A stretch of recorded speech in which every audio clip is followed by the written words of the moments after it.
Chemistry पढ़ी है आपने और ये चैप्टर नहीं पढ़ा तो क्या पढ़ा। ये चैप्टर पूरी केमिस्ट्री का बेस है। हेलो दोस्तों, स्वागत है आप सभी का आपके अपने यूट्यूब चैनल विद्या गुरुग्राम में। आज की धमाकेदार क्लास में लेकर आए दोस्तों पदार्थ एवं उसकी अवस्थाएं। सबसे पहले इसका इंट्रोडक्शन देखते हैं। इंट्रोडक्शन क्या है, देखिए दोस्तों, रसायन विज्ञान की वह शाखा है जिसके अंतर्गत पदार्थ की संरचना, संगठन, गुणधर्मों और रासायनिक अभिक्रियाओं का अध्ययन किया जाता है। हम बात करते हैं केमिस्ट्री का जो जन्मदाता देश है वो है दोस्तों मिस्र। मिस्र में एक शब्द चलता था दोस्तों, बड़ा पॉपुलर शब्द था ये। इस शब्द का नाम है कीमिया, और वहाँ पर कीमिया का अर्थ होता था सोने बनाने की कला। कीमिया का अर्थ क्या होता था दोस्तों? सोने बनाने की कला। और सोने बनाने की कला कीमिया से ही बना दोस्तों केमिस्ट्री। कीमिया से क्या बना दोस्तों? केमिस्ट्री। हम बात करें फादर ऑफ केमिस्ट्री कौन है, तो फादर ऑफ केमिस्ट्री है एंटोनी लेविजियर। एंटोनी लेविजियर इंपॉर्टेंट क्लास है दोस्तों। ये क्लास बहुत इंपॉर्टेंट क्लास है, आपके आगामी सभी परीक्षाओं के लिए काफ़ी ज़्यादा महत्वपूर्ण रहेगी। आप किसी भी कॉम्पिटिशन एग्जाम की तैयारी कर रहे हैं दोस्तों तो ये क्लास आपके लिए महत्वपूर्ण साबित होगी। इसके बाद हम बात करें इन्होंने और क्या दिया दोस्तों, तो इन्होंने द्रव्यमान संरक्षण के नियम दिया। द्रव्यमान संरक्षण का नियम दिया 1774 ईस्वी में। कब दिया दोस्तों? 1774 ईस्वी में।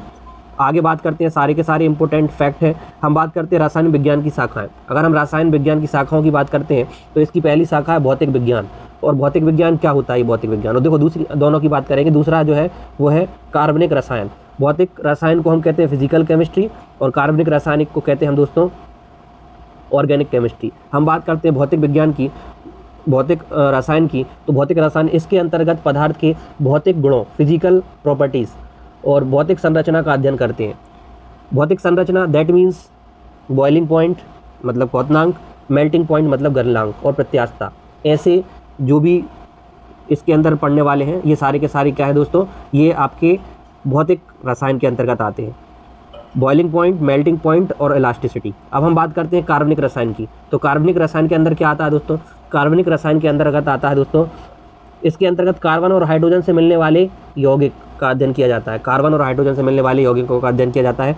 अब कार्बन और हाइड्रोजन से क्या आएगा दोस्तों? C6H6 जिसे कहते हैं बेंजीन, CH4 जिसे कहते हैं दोस्तों मीथेन, C2H4 जिसे कहते हैं एथिलीन, CH3COOH इसे कहते हैं एसिटिक अम्ल। तो ये सारे के सारे एग्जाम्पल किसके हैं दोस्तों? कार्बनिक रसायन के। देखिए दोस्तों, एग्जाम के पॉइंट ऑफ व्यू से बात करें तो सीधा सीधा सिंपल भाषा में क्वेश्चन बन सकता है। भौतिक रसायन के एग्जाम्पल तो आप कह सकते हैं क्वथनांक, गलनांक, प्रत्यास्थता। आपसे बोला कार्बनिक रसायन के एग्जाम्पल तो सीधा उत्तर होगा बेंजीन, मीथेन, एथिलीन और एसिटिक अम्ल। आगे बात करते हैं, देखिए अगला है अकार्बनिक। तीसरी शाखा क्या है? अकार्बनिक। अकार्बनिक इनऑर्गेनिक केमिस्ट्री। इनऑर्गेनिक केमिस्ट्री में क्या आएगा दोस्तों? इसके अंतर्गत धातु अधातु के गुण और उपयोगों का अध्ययन किया जाता है। धातु अधातु के उपयोगों और गुण का अध्ययन किया जाता है। हम बात करते हैं धातु। धातु में क्या आएगा दोस्तों? सोना, चांदी, सिल्वर, गोल्ड। इसके बाद अधातु में क्या आएगा दोस्तों? सल्फर, ऑक्सीजन, नाइट्रोजन, ये अधातु हैं। देखिए दोस्तों, टोटल एलिमेंट कितने हैं दोस्तों? 118। टोटल एलिमेंट कितने हैं? 118। हम बात करते हैं धातु की, तो धातु की संख्या कितनी है दोस्तों? 91। कितनी है धातुओं की संख्या? 91। अधातु की टोटल संख्या कितनी है दोस्तों? 20। और उपधातु होती है, उपधातु की संख्या कितनी है दोस्तों? 7। ये टोटल मिलकर 118 तत्व का निर्माण करते हैं।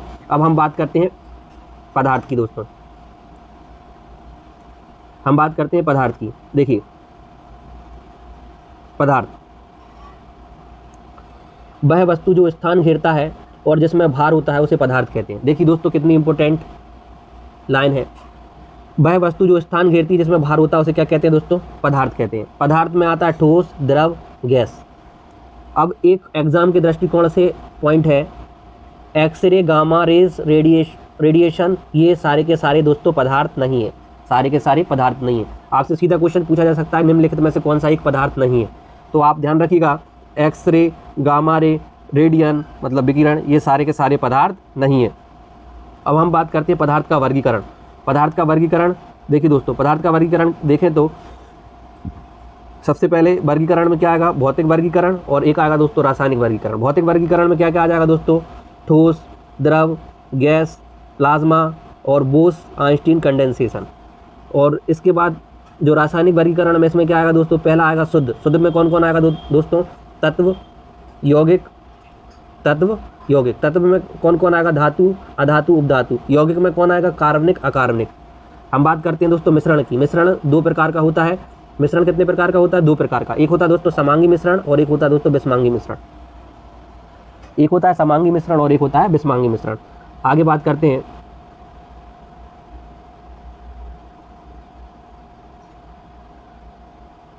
देखिए दोस्तों हम बात करते हैं भौतिक अवस्थाओं के मुख्य लक्षण। भौतिक अवस्थाओं के मुख्य लक्षण में सबसे पहले आएगा ठोस। आकार और आयतन दोनों निश्चित होते हैं। दूसरा द्रव, आयतन निश्चित और आकार अनिश्चित होता है। गैस, गैस में आयतन और आकार दोनों के दोनों क्या होते हैं? अनिश्चित होते हैं। दोनों के दोनों क्या होते हैं? अनिश्चित होते हैं। अब हम बात करते हैं दोस्तों प्लाज्मा की। किसकी बात करते हैं दोस्तों? प्लाज्मा की। ध्यान दीजिए, प्लाज्मा, प्लाज्मा जब गैस को बहुत अधिक तापमान पर गर्म करते हैं तब गैस से इलेक्ट्रॉन और आयन निकलकर अलग हो जाते हैं। आवेशित कणों के समूह को हम प्लाज्मा कहते हैं। आवेशित कणों के समूह को क्या कहते हैं दोस्तों? प्लाज्मा कहते हैं। देखिए प्लाज्मा के लिए कुछ एग्जाम से रिलेटेड पॉइंट है। प्लाज्मा विद्युत का चालक है। प्लाज्मा की खोज विलियम कुक्स ने 1879 में की थी। ताप बढ़ाने पर प्लाज्मा अवस्था अधिक प्रभावी होता है। मतलब ताप बढ़ेगा, मतलब ताप बढ़ेंगे तो प्लाज्मा मिलेगा आपको। बोस आइंस्टीन कंडेंसेशन, अगली अवस्था की बात करते हैं। बोस आइंस्टीन कंडेंसेशन पांचवी अवस्था है। तो इस बोस आइंस्टीन कंडेंसेशन की खोज कब की दोस्तों? 1925 में सत्येंद्रनाथ बोस ने और अल्बर्ट आइंस्टीन द्वारा की गई। देखिए दोस्तों, जब किसी तत्व के परमाणुओं को परम शून्य ताप पर एब्सोल्यूट जीरो टेम्परेचर पर ठंडा करते हैं तब इस स्थिति में सभी परमाणु आपस में मिलकर एक सुपर कंडक्टिविटी प्रदर्शित करते हैं। एक क्या करते हैं दोस्तों? सुपर कंडक्टिविटी प्रदर्शित करते हैं। इसी अवस्था को हम पांचवी अवस्था कहते हैं दोस्तों। अब हम बात करते हैं ठोस द्रव गैस के सामान्य गुण। तो ठोस द्रव गैस, देखिए हम बात करते हैं घनत्व की। तो घनत्व सबसे ज़्यादा होता है दोस्तों सॉलिड का, फिर उससे कम लिक्विड का और सबसे कम गैस का। फिर हम बात करते हैं आयतन। सबसे ज़्यादा आयतन घेरती है गैस, फिर लिक्विड और आखिरी में क्या आएगा? सॉलिड। फिर हम बात करते हैं दोस्तों प्रत्यास्थता की। प्रत्यास्थता इलास्टिसिटी सबसे ज़्यादा होती है सॉलिड की, फिर होती है लिक्विड की और आखिरी में किसकी होती है दोस्तों? गैस की। हम बात करते हैं अंतर आणविक बल की। अंतर आणविक बल सबसे ज़्यादा होता है सॉलिड का, इंटरमॉलिक्यूलर फोर्स, फिर होता है लिक्विड का और लास्ट में होता है गैस का। हम बात करते हैं गतिज ऊर्जा। सबसे ज़्यादा गतिज ऊर्जा किस में होती है दोस्तों? गैस, फिर लिक्विड और फिर सॉलिड। हम बात करते हैं अंतर आणविक स्थान। अंतर आणविक स्थान सबसे ज़्यादा किसका होता है? गैस का, फिर लिक्विड का, फिर सॉलिड का। विसरण, डिफ्यूजन, सबसे ज़्यादा डिफ्यूजन किस में होता है? गैस में, फिर लिक्विड में, फिर सॉलिड में।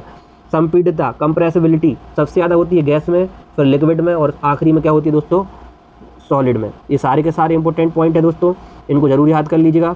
आगे हम बात करते हैं, देखिए अवस्था परिवर्तन प्रक्रम। अवस्था परिवर्तन प्रक्रम, तो अवस्था परिवर्तन के दौरान गुप्त ऊष्मा कार्य करती है। इस प्रक्रिया में तापमान नियत रहता है। इस प्रक्रिया में दोस्तों क्या होता है? तापमान नियत रहता है। अब देखिए हम बात करते हैं रूपांतरण चक्र की। इसकी बात करते हैं दोस्तों रूपांतरण चक्र की। देखिए ठोस, मेल्टिंग, पिघल कर क्या बनता है? द्रव। द्रव से क्या बनता है दोस्तों? गैस। देखो जब ठोस से कोई चीज़ द्रव बनती है उसको हम कहते हैं मेल्टिंग, और द्रव से गैस बनती है तो इसे कहते हैं वाष्पीकरण। जब कोई पदार्थ गैस अवस्था से द्रव अवस्था में बदलता है तो उसे हम कहते हैं कंडेंसेशन, संघनन। जब कोई पदार्थ द्रव अवस्था से ठोस अवस्था में परिवर्तित होता है तो इसे कहते हैं फ्रीजिंग, जैसे बर्फ का जमना। जैसे कोई पदार्थ ठोस अवस्था से गैस अवस्था में सीधे परिवर्तित होता है तो इसे कहते हैं उद्रपातन। जैसे दोस्तों कपूर को जलाओगे सीधा उड़ जाएगा वो गैस बन के, और गैस अवस्था से कोई ठोस अवस्था में लाने के लिए उसे कहते हैं डीसब्लिमेशन। क्या कहते हैं दोस्तों? डीसब्लिमेशन। तो ये सारे का सारा इंपॉर्टेंट है, इसको जरूर एक बार याद कर लीजिएगा। आगे बढ़ते हैं, पिघलना और गलना, इसे कहते हैं दोस्तों मेल्टिंग। क्या होता है? पदार्थ की ठोस अवस्था का द्रव अवस्था में बदलना, पिघलना क्या कहलाता है दोस्तों? पिघलना कहलाता है। जैसे बर्फ का पानी में बदलना। वाष्पीकरण किसे कहते हैं दोस्तों? वाष्पीकरण, द्रव अवस्था का गैसीय अवस्था में बदलना वाष्पीकरण कहलाता है, जैसे पानी का भाप में बदलना। आगे बात करते हैं वाष्पीकरण को प्रभावित करने वाले कारक। ये इंपॉर्टेंट है, ये एग्जाम में अक्सर पूछा जाता है दोस्तों, इसको अच्छे से पढ़ लीजिएगा। देखिए दोस्तों, क्षेत्रफल बढ़ने से वाष्पीकरण की दर बढ़ जाती है। क्षेत्रफल के बढ़ने से वाष्पीकरण की दर बढ़ जाती है। जैसे दोस्तों अब ये क्षेत्रफल से वाष्पीकरण की दर कैसे बढ़ेगी? देखिए दोस्तों, एक एग्जाम्पल से समझते हैं। जब ठंड वाला मौसम आता है, उस समय जब हम घर के अंदर कपड़े को सुखाते हैं, कपड़े धोकर कपड़ों को सुखाते हैं, तो घर के अंदर का एरिया कम होता है, जिसके कारण कपड़े क्या है, देर से सूखते हैं। वही हम टेरेस पर ले जाकर या खुले वातावरण में जब कपड़ों को सुखाते हैं दोस्तों, तो एरिया ज़्यादा हो गया तो वाष्पीकरण क्या हो जाएगा, बढ़ जाएगा। वाष्पीकरण बढ़ जाएगा तो कपड़े जो है जल्दी सूख जाएंगे दोस्तों। अब हम बात करते हैं तापमान की। देखो, तापमान बढ़ेगा तो वाष्पीकरण की दर भी बढ़ेगी। देखो दोस्तों, घर में टेम्परेचर कम होता है अंदर, तो कपड़े क्या होते हैं, देर से सूखते हैं। लेकिन छत पर या धूप में हम कपड़े सुखाते हैं, तापमान ज़्यादा होता है तो वाष्पीकरण तेज होता है, जिससे कपड़े जल्दी सूख जाते हैं। वायु की गति ज़्यादा होगी तो वाष्पीकरण की दर भी कैसी होगी दोस्तों, ज़्यादा होगी। आर्द्रता कम होगी तो वाष्पीकरण की दर क्या होगी दोस्तों, बढ़ जाएगी। अब हम बात करते हैं आगे संघनन की। संघनन में आते हैं। संघनन क्या होगा? देखिए, गैसीय अवस्था का द्रव अवस्था में बदलना संघनन कहलाता है। जैसे भाप का पानी में बदलना, जमना। किसी पदार्थ की द्रव अवस्था का ठोस अवस्था में बदलना जमना कहलाता है। जैसे पानी का बर्फ में बदलना। आगे देखते हैं, हम बात करते हैं। देखिए दोस्तों, इसमें हमने फास्ट रिवीजन वाला चार्ट लिया है। अवस्था परिवर्तन में गुप्त ऊष्मा की भूमिका तथा नियत तापमान का सिद्धांत महत्वपूर्ण है। हम बात करते हैं ठोस से द्रव क्या होता है दोस्तों, पिघलना। जैसे बर्फ से पानी। हम बात करते हैं गैस, द्रव से गैस तो वाष्पीकरण। पानी से भाप। हम बात करते हैं गैस से द्रव, संघनन। भाप से पानी। हम बात करते हैं दोस्तों द्रव से ठोस में क्या आएगा, जमना। जैसे पानी से बर्फ।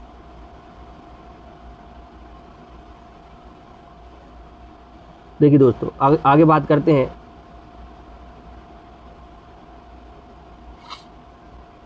ऊर्ध्वपातन की बात करते हैं तो पदार्थ की ठोस अवस्था का सीधे बिना द्रव में बदले गैसीय अवस्था में बदलना क्या कहलाता है दोस्तों, ऊर्ध्वपातन कहलाता है। ठोस से गैस। ऊर्ध्वपातन पदार्थों के मुख्य उदाहरण क्या है दोस्तों? कौन कौन से ऐसे पदार्थ हैं जिनका ऊर्ध्वपातन होता है दोस्तों? कपूर का फॉर्मूला होता है C10 H16O, iodine I2 crystal, sulphur, naphthalene C10H8, ठोस CO2 जिसे हम शुष्क वर्ग भी कहते हैं, ड्राई आइस कहते हैं, अमोनियम क्लोराइड NH4Cl 9 सदर भी कहते हैं इसे दोस्तों। हम बात करते हैं निक्षेपण की। निक्षेपण में क्या आएगा दोस्तों? गैसीय अवस्था का सीधे ठोस अवस्था में बदलना निक्षेपण कहलाता है। गैसीय अवस्था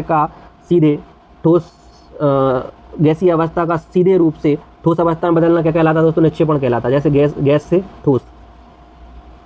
देखिए, रासायनिक वर्गीकरण पे चलते हैं अब। रासायनिक वर्गीकरण में क्या आता है? सबसे पहले दोस्तों तत्व, एलिमेंट। वह शुद्ध पदार्थ जो केवल एक ही प्रकार के परमाणुओं से मिलकर बना होता है तत्व कहलाता है। एक ही परमाणु से मिलकर बना होता है तत्व कहलाता है। जैसे nitrogen, hydrogen, oxygen, phosphorus, aluminium, iron आदि। इसके बाद बात करते हैं कुल। देखो, इसको हमने ऊपर भी पढ़ा था दोस्तों। कुल एलिमेंट कितने हैं? 118।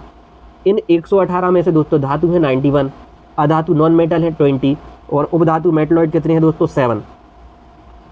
इसमें कुछ अपवाद हैं। द्रव तत्व धातु में Hg पारा है और अधातु में जो ब्रोमीन है वो द्रव अवस्था में पाया जाता है। ये दोनों अपवाद हैं। देखिए, हम बात करते हैं गैसीय के। जो गैस की संख्या दोस्तों कितनी है? देखिए, टोटल गैस है कितनी है दोस्तों? Total gas 11। Helium, neon, argon, krypton, xenon, radon, nitrogen, oxygen, hydrogen, fluorine, chlorine. ये सारे के सारे इंपोर्टेंट हैं। पेपर में अगर सिंपल पेपर पूछा गया तो डायरेक्ट एक क्वेश्चन बनेगा कि निम्नलिखित में से एक कौन सी गैस है या गैस नहीं है। तो इन्हीं ऑप्शन को आपको याद करना पड़ेगा दोस्तों। देखिए, ये तो याद करना बहुत आसान है। आखिरी ग्रुप के हैं ये गैस ग्रुप के। Helium, neon, argon, krypton, xenon, radon, argon, यहाँ तक रेडान और नाइट्रोजन, ऑक्सीजन, ये अलग से आपको इतने ऐड करने हैं। तो ये सारे के सारे क्या है दोस्तों? गैसीय अवस्था में। अब हम बात करते हैं धातु की। धातु की डेफिनेशन क्या कहती है दोस्तों? देखिए, धातु उन तत्वों को कहा जाता है जो इलेक्ट्रॉन त्याग कर धनायन बनाते हैं। इलेक्ट्रॉन त्याग कर क्या बनाते हैं दोस्तों? धनायन बनाते हैं। अर्थात जिनकी अंतिम कक्षा में 1, 2 या 3 इलेक्ट्रॉन होते हैं, इन्हें हम धातु कहते हैं। धातु के एग्जाम्पल हैं कापर, सिल्वर, गोल्ड, एल्यूमिनियम और कैल्शियम। ये सारे के सारे क्या है दोस्तों? धातु हैं। अब हम बात करते हैं आगे। तो देखिए दोस्तों,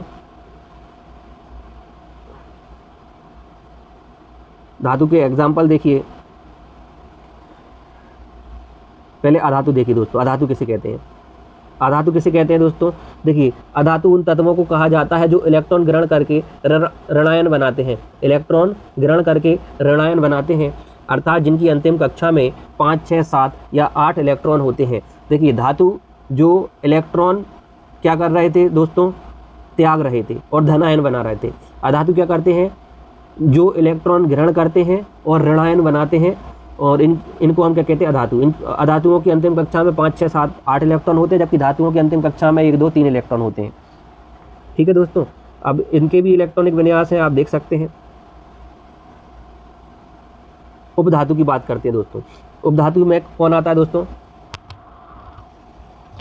उपधातु में आएगा कुछ तत्वों के गुणधर्म धातु और अधातु दोनों के बीच के गुण होते हैं, इन्हें हम उपधातु कहते हैं। जैसे boron, silicon, germanium, arsenic, tellurium, polonium, ये सारे के सारे किसके हैं दोस्तों? ये उपधातु के हैं।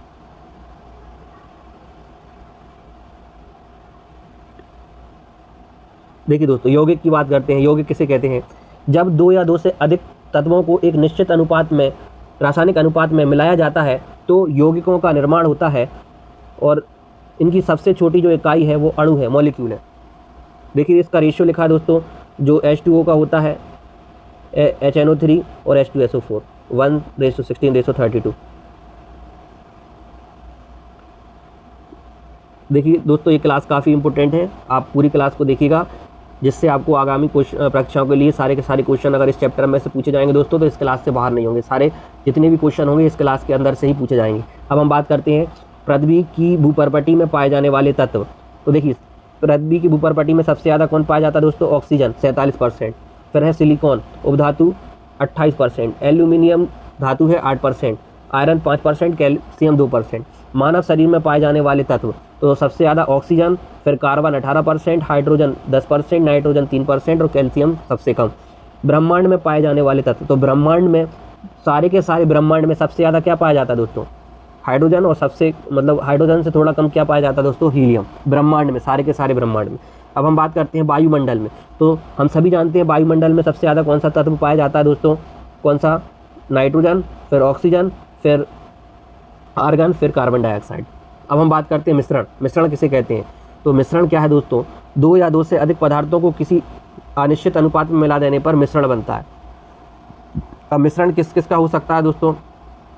गैस और गैस का मिश्रण हो सकता है, जैसे CNG biogas, natural gas.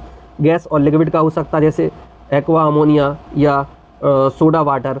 Gas और सॉलिड का हो सकता है, जैसे धुआं में, वायु में कार्बन के कण जो होते हैं। Liquid plus liquid, alcohol plus पानी का मिक्सचर हो सकता है दोस्तों। सॉलिड और लिक्विड में नमक और पानी, चीनी और पानी, ये आ जाएंगे। अब हम बात करते हैं सॉलिड वर्सेस सॉलिड। तो पीतल ब्रॉन्ज में कौन कौन सा है? तो कापर और जिंक। कांसा में क्या क्या है? कापर और टिन। तो ये सारे के सारे मिश्रण के उदाहरण हैं दोस्तों। हम बात करते हैं मिश्रण के प्रकार। तो मिश्रण सबसे पहला है समांगी मिश्रण। होमोजीनस मिक्सचर, जब जिस मिश्रण में मिलने वाले अवयव पदार्थों को अलग अलग नहीं देखा जा सकता, उसे समांगी मिश्रण कहते हैं।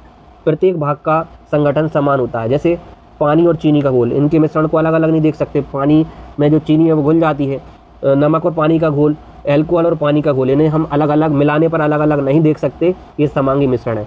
और जिस मिश्रण में मिलाने पर अवयवों को अलग अलग स्पष्ट रूप से देखा जा सकता है, उसे दोस्तों हम विषमांगी मिश्रण कहते हैं। जैसे नमक और बालू का मिश्रण, और तेल और पानी का मिश्रण। अब कुछ मेथड है मिश्रण पृथक्करण करने की विधियाँ। सेपरेशन मेथड है। देखिए दोस्तों, मिश्रण के अवयवों को शुद्ध रूप में अलग करने के लिए निम्नलिखित विधियों का उपयोग करते हैं। सबसे पहले आता है दोस्तों क्रिस्टलाइजेशन, रविकरण। दूसरा है दोस्तों आसवन, डिस्टिलेशन। तीसरा है दोस्तों प्रभाजी आसवन, फ्रैक्शन डिस्टिलेशन। चौथा है भाप आसवन, स्टीम डिस्टिलेशन। अगला है ऊर्ध्वपातन, सब्लिमेशन। ये इंपॉर्टेंट मेथड है, सारी की सारी इंपॉर्टेंट मेथड है दोस्तों। सबसे पहले बात करते हैं रविकरण की, क्रिस्टलाइजेशन की। तो इस विधि द्वारा मुख्यतः अकार्बनिक ठोसों के मिश्रण को अलग किया जाता है। जल और चीनी के घोल को अलग करने के लिए घोल को गर्म करते हैं, जिससे पानी का वाष्पीकरण हो जाता है और चीनी के शुद्ध क्रिस्टल बच जाते हैं। देखो, गर्म करके पानी भाप बन के उड़ जाता है और चीनी के शुद्ध क्रिस्टल बच जाते हैं। इस प्रकार हम इस मेथड से ठोस और द्रव को अलग कर सकते हैं। समुद्र जल में नमक का प्राप्त करना और चाशनी से चीनी पृथक करना। नेक्स्ट है देखिए दोस्तों आसवन विधि, डिस्टिलेशन। आसवन विधि में क्या है, इस विधि द्वारा द्रवों में घुलनशील ठोस अशुद्धियों को दूर करते हैं। दो ऐसे ठोस को पृथक करते हैं जिनके क्वथनांक में अधिक अंतर होता है। इसमें सबसे पहले मिश्रण को गर्म करके कम क्वथनांक वाले द्रव का वाष्पीकरण करते हैं, फिर उस वाष्प को संघनित्र द्वारा ठंडा कर शुद्ध द्रव प्राप्त करते हैं। जैसे दोस्तों बेंजीन और नाइट्रोबेंजीन का मिश्रण। इसमें देखो दो द्रव हैं। अब पहले द्रव का बॉइलिंग पॉइंट 30 और दूसरे द्रव का बॉइलिंग पॉइंट 120। इसमें कंडीशन होती है दोस्तों, कम वाला क्वथनांक पहले वाष्पीकृत हो जाएगा। कम क्वथनांक वाला क्या हो जाएगा दोस्तों, पहले वाष्पीकृत हो जाएगा और दूसरा वाला बचेगा दोस्तों। प्रभाजी आसवन देखिए, प्रभाजी आसवन। यह विधि उन द्रवों के मिश्रण को अलग करने के लिए प्रयुक्त होती है जिनके क्वथनांक में बहुत कम अंतर होता है।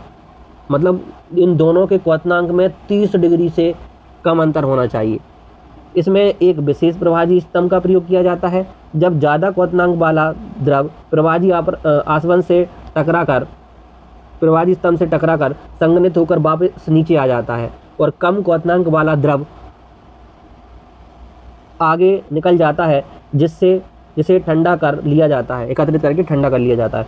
उदाहरण पेट्रोलियम से पेट्रोल, डीजल, केरोसिन, कोलतार आदि से पृथक करना। देखिए दोस्तों अगला है भाप आसवन, स्टीम डिस्टिलेशन। भाप आसवन में इस विधि द्वारा उन कार्बनिक पदार्थों का शुद्धिकरण करते हैं जो जल में आविले परंतु भाप के साथ वाष्पीकृत होते हैं। इस विधि में मिश्रण में प्रभावित की जाती है जिससे निश्चित आवश्यक वाष्पशील पदार्थ अलग हो जाता है। इसमें उदाहरण क्या है दोस्तों, एसीटोन, सुगंधित तेल, इत्र आदि का शुद्धिकरण। इसमें पदार्थों में उड़नशीलता का गुण आवश्यक होता है। अगर एक पदार्थ में उड़नशीलता का गुण है तो उसमें हम भाप आसवन विधि का प्रयोग कर सकते हैं दोस्तों। देखिए दोस्तों अगला है ऊर्ध्वपातन विधि। इस विधि द्वारा ऐसे ठोसों के मिश्रण को अलग करते हैं जिसमें से एक गर्म करने पर सीधे गैसीय अवस्था में बदल जाता है और दूसरा नहीं। जैसे बालू और नमक प्लस अमोनियम क्लोराइड से मिश्रण से अमोनियम क्लोराइड को पृथक करना। अब देखिए दोस्तों कुछ नियम है रसायन विज्ञान के नियम, उन नियमों को देख लेते दोस्तों। पहले स्थिर अनुपात का नियम। किसी रासायनिक यौगिक में उपस्थित तत्व के द्रव्यमानों का अनुपात सदैव निश्चित या स्थिर होता है, चाहे वह किसी यौगिक किसी भी स्रोत से प्राप्त किया गया हो। जो स्थिर अनुपात का नियम है वो किसने दिया था दोस्तों, जोसेफ प्राउड ने दिया था 1797 ईस्वी में। और इसका एग्जाम्पल है दोस्तों, देखिए दोस्तों एक अनुपात निश्चित होता है। इसमें हम देख सकते हैं कि हाइड्रोजन और ऑक्सीजन के द्रव्यमान का अनुपात सदैव 1:8 होता है। इसमें जो रेशियो है नाइट्रोजन और हाइड्रोजन के बीच द्रव्यमान का अनुपात 14:3 होता है दोस्तों। अब हम बात करते हैं गुणित अनुपात का नियम। जब दो तत्व परस्पर रासायनिक सहयोग करके एक से अधिक यौगिक बनाते हैं तो एक तत्व के निश्चित द्रव्यमान से सहयोग करने वाले दूसरे तत्व के मिश्रण द्रव्यमानों में एक सरल गुणित अनुपात होता है। इनमें गुणित अनुपात होता है दोस्तों। और गुणित अनुपात का नियम किसने दिया था, जॉन डाल्टन ने 1803 में। देखिए दोस्तों एग्जाम में सीधे पूछा जा सकता है कि बताइए गुणित अनुपात का नियम किसने दिया, तो आपका सीधा उत्तर हो जाएगा दोस्तों जॉन डाल्टन ने 1803 में। इससे पहले हमने पढ़ा, देखिए दोस्तों स्थिर अनुपात का नियम किसने दिया, तो ये दिया दोस्तों जोसेफ प्राउड ने। किसने दिया, जोसेफ प्राउड ने। अब पदार्थ में होने वाले परिवर्तन देखते हैं। देखिए दोस्तों भौतिक परिवर्तन, तो यह एक अस्थायी परिवर्तन होता है। कैसा परिवर्तन होता है दोस्तों, अस्थायी परिवर्तन होता है। इस परिवर्तन में केवल पदार्थ की भौतिक अवस्था बदलती है और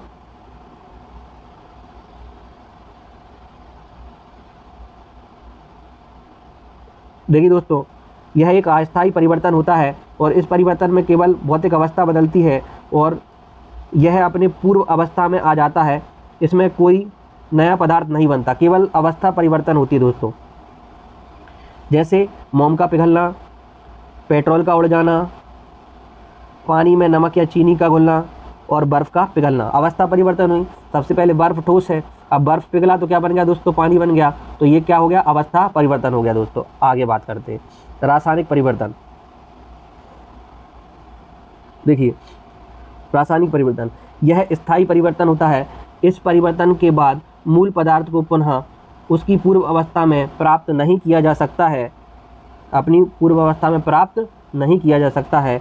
इसमें सर्वथा नए गुण वाले पदार्थ का निर्माण होता है। जैसे भोजन का पचना, भोजन एक बार पच गया उससे हम भोजन नहीं बना सकते। दूध से दही का बनना, दही एक बार बन गया उससे हम दूध नहीं बना सकते। लोहे पर जंग लगना और दहन, मोमबत्ती का जलना या लकड़ी का जलना, ये सारे के सारे कैसे परिवर्तन है दोस्तों, ये सारे के सारे रासायनिक परिवर्तन है। अब हम बात करते हैं विलयन। देखिए दोस्तों ये क्लास हम विलयन पर पहुंच गए, हम शुरू से पढ़ते आ रहे हैं, सारे के सारे टॉपिक इंपॉर्टेंट हैं और ये एकदम बेसिक क्लास है आपकी। अगर केमिस्ट्री में अगर आपने केमिस्ट्री पढ़ना स्टार्ट किया तो ये बेसिक चैप्टर, इसको पढ़ेंगे तो आगे आपको केमिस्ट्री ज़्यादा समझ में आएगी। आगे बात करते हैं दोस्तों, दो या दो से अधिक पदार्थों का समांगी मिश्रण विलयन कहलाता है। विलयन में पदार्थों की मात्राओं का कोई निश्चित अनुपात होना ही अनिवार्य नहीं होता। जैसे विलयन किससे मिलकर बनता है, तो विलेय और विलायक, विलेय और विलायक, सॉल्यूट और सॉल्वेंट से मिलकर सॉल्यूशन बनता है या विलयन बनता है। आगे बात करते हैं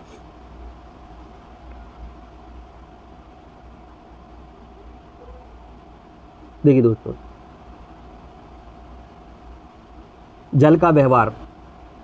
जल का व्यवहार क्या है दोस्तों, सामान्यतः द्रव को ठंडा करने पर उसका आयतन घटता है और घनत्व बढ़ता है, परंतु जल 0 डिग्री सेल्सियस से 4 डिग्री सेल्सियस के बीच में इसकी विपरीत व्यवहार करता है। देखिए दोस्तों जब द्रवों को ठंडा करते हैं तो उनका आयतन बढ़ता है और घनत्व घटता है, परंतु जल 0 डिग्री से 4 डिग्री सेल्सियस के बीच में इसका व्यवहार जो है वो विपरीत होता है।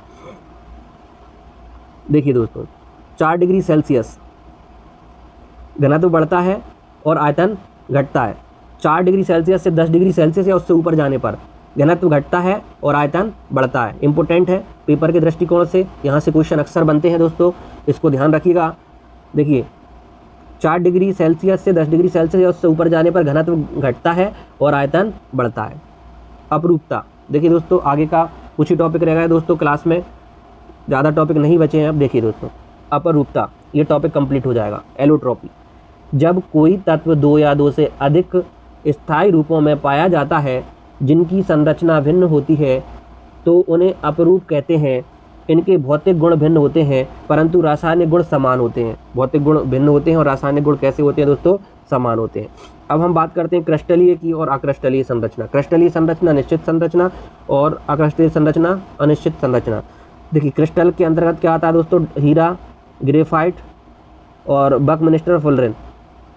जो हीरा होता है इसकी संरचना होती है दोस्तों समचतुष्फलकीय, ग्रेफाइट की होती है समषष्ठकोणीय और बकमिस्टर फुलरेन जो है वो फुटबॉल की संरचना या फुटबॉल नुमा होती है। अक्रिस्टलीय में क्या क्या आएगा दोस्तों, कोल, चारकोल, कोयला, ये इसके अंतर्गत आते हैं।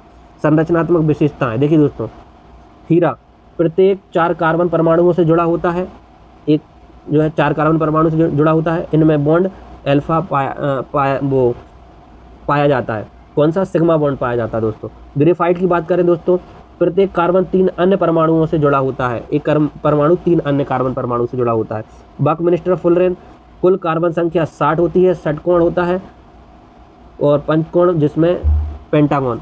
इसमें अल्फा और सिग्मा दोनों बॉन्ड पाए जाते हैं, सिग्मा और पाई दोनों पाए जाते हैं। इसमें केवल सिग्मा बॉन्ड पाया जाता है, इसमें दोस्तों सिग्मा और पाई दोनों प्रकार के बॉन्ड पाए जाते हैं। हीरा बनाम ग्रेफाइट, हीरा बनाम ग्रेफाइट, हीरा बनाम ग्रेफाइट। देखिए दोस्तों हीरा अत्यंत कठोर होता है, सभी ग्रेफाइट जो है वो मुलायम और चिकना होता है। हीरा अत्यंत कठोर होता है, ग्रेफाइट मुलायम और चिकना होता है। हीरा जो है सभी इलेक्ट्रॉन सहसंयोजक बंधों में आबद्ध होते हैं और ये मुक्त इलेक्ट्रॉन में पाए जाते हैं। विद्युत का कुचालक होता है, ये विद्युत का सुचालक होता है। इसकी संरचना जो है समचतुष्फलकीय होती है और इसकी समषटकोणीय होती है। यह ऊष्मा का सुचालक होता है और ये भी ऊष्मा का कैसा होता है, सुचालक होता है। कांच काटने में, आभूषण निर्माण में इसका यूज किया जाता है दोस्तों। शुष्क सेल के कैथोड में, पेंसिल की लेड बनाने में, स्नेहक के रूप में भी इसका निर्माण किया जाता है। अब हम बात करते हैं दोस्तों जल के प्रकार। तो जल देखिए 2 प्रकार के होते हैं। सबसे पहले आता है मृदु जल। ऐसा जल जो साबुन के साथ आसानी से झाग उत्पन्न करते हैं उन्हें मृदु जल कहते हैं। यह जल पीने व घरेलू के कार्यों के लिए पूर्णतः उपयुक्त है। इसमें कैल्शियम और मैग्नीशियम के लवण की अशुद्धि नहीं होती है। वर्षा का जल अशुद्ध जल प्रारंभ में विद्युत का कुचालक होता है, परंतु वायुमंडल की अशुद्धि में मिलकर यह सुचालक बन जाता है। दोस्तों आगे बात करते हैं कठोर जल। सेकंड पॉइंट क्या है दोस्तों? कठोर जल। ऐसे जल जो साबुन के साथ आसानी से झाग नहीं देते, उसे कठोर जल कहते हैं। यह जल पीने के लिए उपयुक्त नहीं होता है। इसमें कैल्शियम और मैग्नीशियम के लवण की अशुद्धि उपस्थित होती है, जैसे समुद्री जल, नदी का जल, कुएं का जल। जल की कठोरता, तो देखो एक अस्थायी कठोरता होती है और एक स्थायी कठोरता होती है। जो टेम्परेरी हार्डनेस है उसे देखिए दोस्तों, उसे कैल्शियम और मैग्नीशियम के बाइकार्बोनेट के कारण होती है, और ये कैल्शियम और मैग्नीशियम के क्लोराइड और सल्फेट के कारण होती है। जल को उबालकर आसानी से दूर किया जा सकता है, और इसको दूर करने के लिए आसवन विधि या रासायनिक उपचार करते हैं। टेम्परेचर, देखिए दोस्तों हम बात करते हैं टेम्परेचर की। यहाँ से क्वेश्चन बनते हैं।